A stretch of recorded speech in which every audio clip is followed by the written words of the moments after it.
Syriac, bonjour. J'ai lu la planche d'Isabelle à Méganville.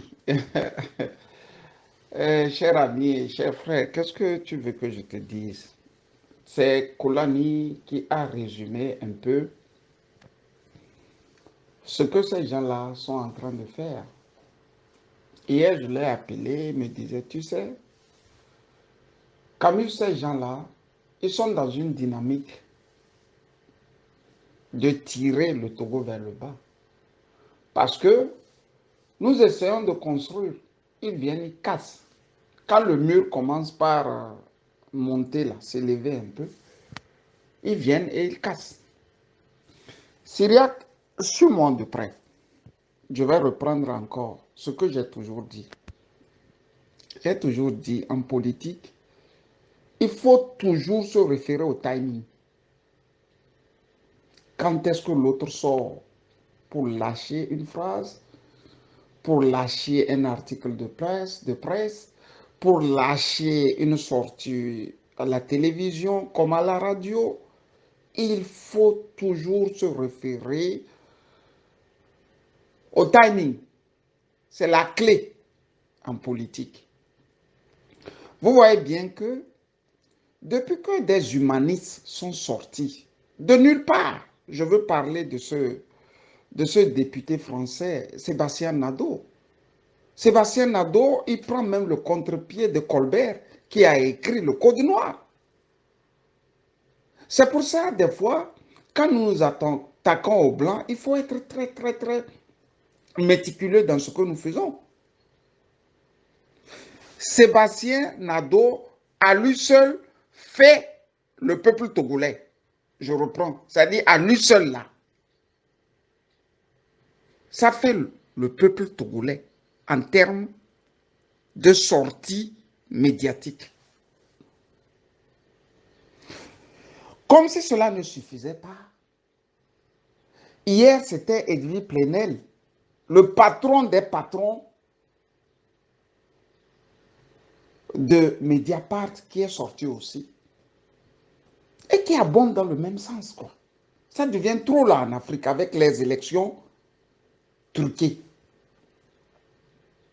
Et Herman Cohen, le vieux, c'est-à-dire un vieux américain quelque part là, qui dit non, non, non, non, il faut libérer ces pays-là du joug dictatorial. C'est-à-dire des gens se sont donnés pour objectif, si nous n'avons pas pu faire beaucoup pour les humains, surtout les Noirs, au soir de nos vies, on peut encore aider. C'est le cas des gens comme Herman Cohen.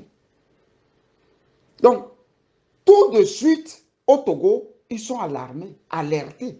Les états-majors dans différents partis politiques sont là. Et leur rôle, c'est de casser. C'est de casser. C'est de casser ce travail.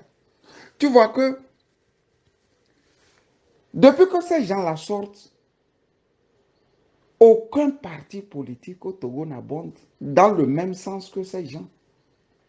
Sébastien Nadeau, Edwy Plenel, et bientôt Herman Cohen, ou encore les communistes français qui ne cessent de crier qu'il y a eu hold-up électoral au Togo. Vous voyez bien qu'ils regardent ailleurs. On dit c'est ici. Nos opposants regardent ailleurs. C'est des gens qui disaient il n'y a même pas encore un an au Togolais qui veulent l'alternance syriaque. C'est les gens-là qui disaient qu'ils veulent l'alternance. En sortant, ou bien dans sa sortie d'hier, l'objectif est de dire que non. Comme le représentant de la DEMCA était en RDC, il ira voler. Vous oubliez ça. Et bon, on reprend la lutte sous une autre forme. Il faut voir combien nous avions dû batailler pour que les élections du 22 de 2020 ne soient pas enterré. Syriaque. Maintenant que la vérité est en train de jaillir là, tu vois que c'est les gens qui disaient au peuple togolais qu'ils veulent l'alternance là. C'est eux qui sont en train de boucher pour que la vérité ne rejaillisse pas. L'ANC, c'est comme des rats. Quand Francis Pedro fait un trou là, tu cherches les cailloux pour fermer le trou là. Isabelle Amegambi va de l'autre côté et trou encore. Elle te fait encore un trou. Quand Isabelle on va finir de boucher le trou d'Isabelle là, les gars de FDF vont commencer par faire leur trou. C'est des rats. C'est des rats. Donc, ils vont nous tourner comme ça. C'est-à-dire, ils vont fatiguer le peuple là, qui est déjà essoufflé. Tu vois que la souffrance du peuple n'est même plus leur problème. Leur problème là, c'est DMK, c'est Bojuro. C'est DMK, c'est Agbeomi. C'est Agbeomi, c'est Bojuro. C'est toujours leur problème. C'est-à-dire, ils ne feront aucun communiqué. Ils ne vont même pas se réunir pour voir. Mais il y a longtemps là, on n'a plus parlé à nos militants. Qu'est-ce qui se passe? Ces gens-là qui sortent parler, insulter DMK, ANC et comment dirais-je, et Agbeome, Podjou, je te dis, il y a un circulaire qui a passé, qui était même dans mes mains. Toutes les structures de l'ANC en Europe, ces structures-là ont écrit une lettre ouverte. Une fois, deux fois, trois fois. Les lettres sont arrivées, sinon la lettre est arrivée sur le bureau, sur la table de Jean-Pierre Fabre. Ce que dit la lettre là est ceci. Nous voulons un congrès en bonne et due forme. Par trois fois, ils n'ont pas répondu aux sections Europe. C'est-à-dire ces jeunes-là ont compris tout de suite que si on ne chasse pas les voyous là, le parti là, il ne va rien ressembler d'ici 3 mois. Ils n'ont jamais pris soin de répondre à ces gens. Au point que tous les représentants des sections là ont dit désormais, si vous ne respectez pas ce que nous venons de vous écrire, nous serons bien obligés de ne plus respecter le parti. C'est-à-dire de faire à notre guise. Tu vois, ça ne les intéresse pas. Ça n'intéresse ni à Isabelle, ça n'intéresse ni à Patrick Lançon, ça n'intéresse ni même au grand patron, Jean-Pierre Fabre. Leur problème là, c'est la DMK. Ils sont en train de chuter. Ils sont au bas du bas-fond, assis là-bas, dans la boue là. Comment faire pour s'en sortir? Ça ne les intéresse pas. Ils sont en train de tuer là où il ne faut pas tuer. Chercher les poux là où il ne faut pas chercher. Syriac, regarde un peu. Il n'y a pas quelques mois, Francis Pedro est sorti nous dire que l'homme, le représentant de la DMK à la CENI, était là et on volait. Nous tous, on était choqués. Comment le représentant de la DMK peut être là, on vole et il ne dit rien. Il ne dit rien au peuple. Il a fallu que le docteur Agbeomi sorte dire non. Mon représentant, le pouvoir a tout fait pour le sortir du pays. Tous un prétexte fallacieux de mission en RDC. Donc mon représentant n'était pas là. Francis Pedro qui a menti là, je dis qui a menti, n'est plus jamais revenu dire au peuple, les amis, vraiment c'était une erreur. C'était un erratum de ma part. Le journaliste qu'il est, on nous apprend aussi, s'il a bien fait au moins, ne serait-ce que quelques petites bases là, avant de s'asseoir pour écrire. Parce que nous, là, on peut prouver qu'on a fait au moins quelque chose dans ça. On ne s'est pas levé, on est dedans comme ça. Il y a ce qu'on appelle les ratons.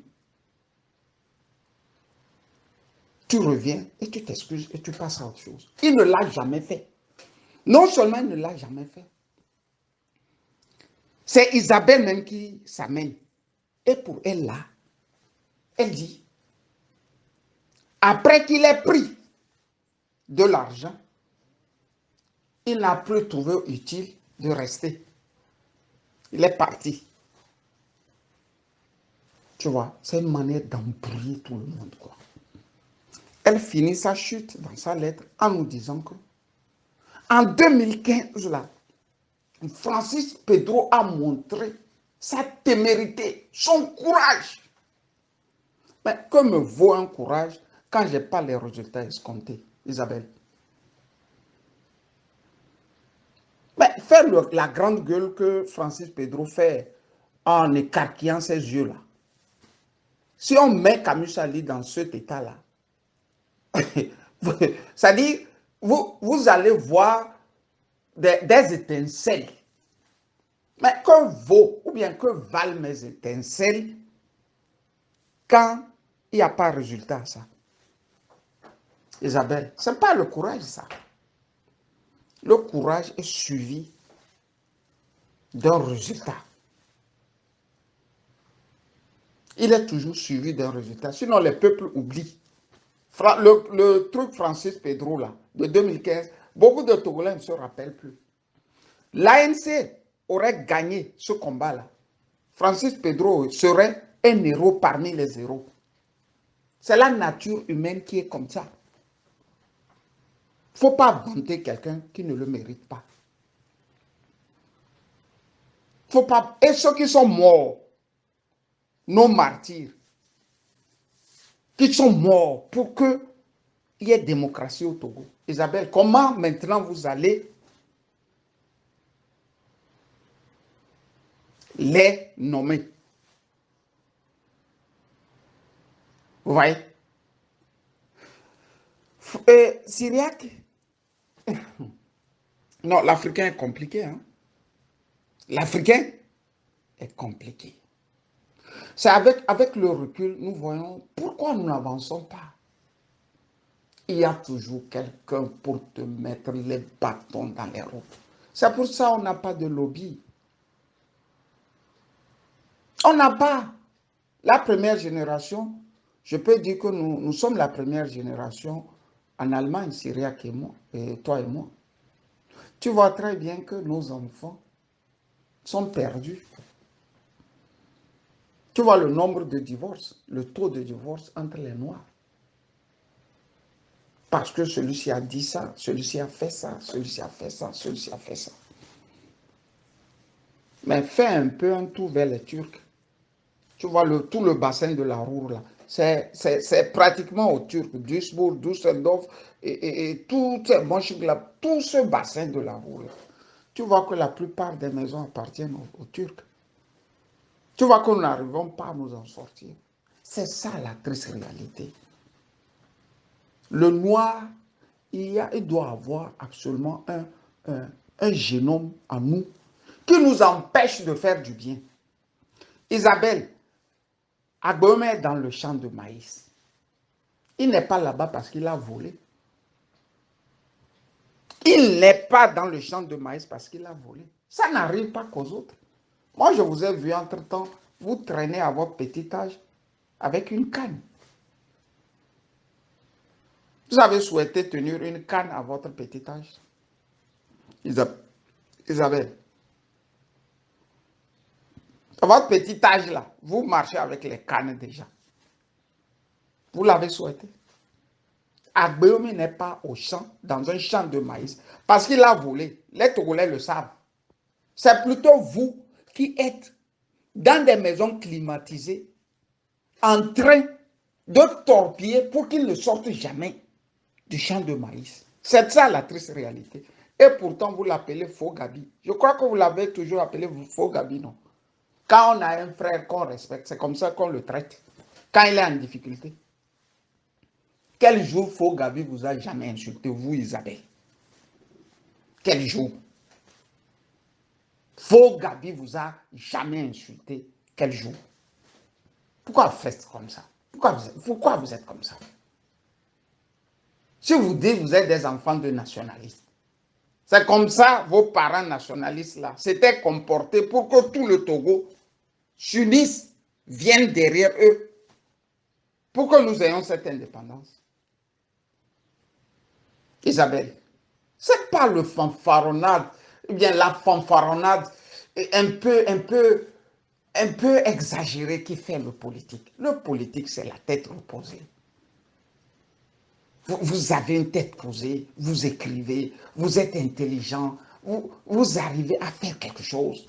Vous voyez, dans le champ de maïs, là, Agbe Mokodjo arrive à faire parler les députés français. Hein. Il est dans un champ, au milieu des moustiques, tout ce que vous voulez. Mais il arrive à faire parler des députés, des anciens ministres. Vous voyez? Vous êtes dans les climatiseurs. À peine en 2015, 3 mois déjà, tout était clos.